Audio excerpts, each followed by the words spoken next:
Slem di porkisni wa Yusuf yapa tipkat menu ma ai uman po kayonga pelut por pelut sngi adu ni ba yong pa gua sakhet o uman po kayonga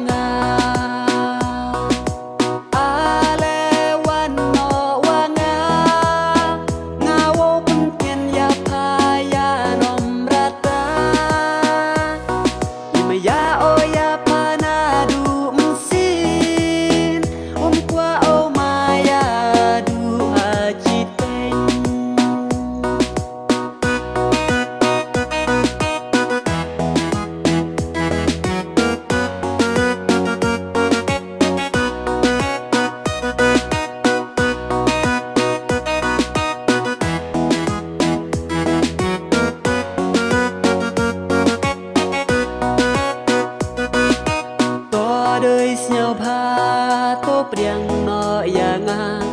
na du man sin nga Yusuf o ya pha yo man o kam u chan u yong pha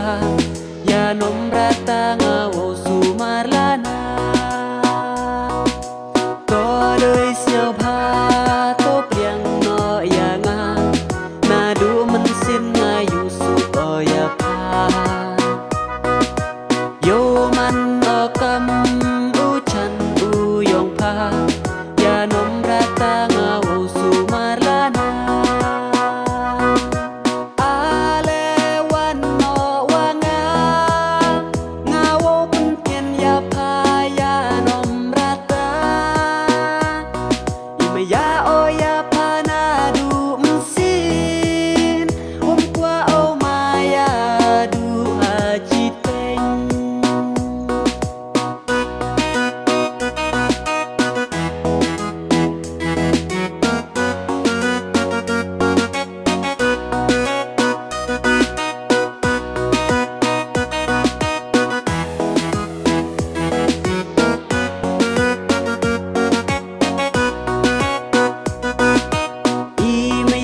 apa wam to wa kunde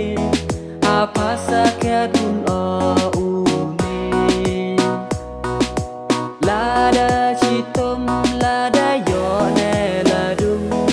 apa imen sin o dahun dasu ale wan no wa nga wo pen ken ya pa ya nom rata ya o ya panadu mensin qua o maya du haji teng ka berkai kat ni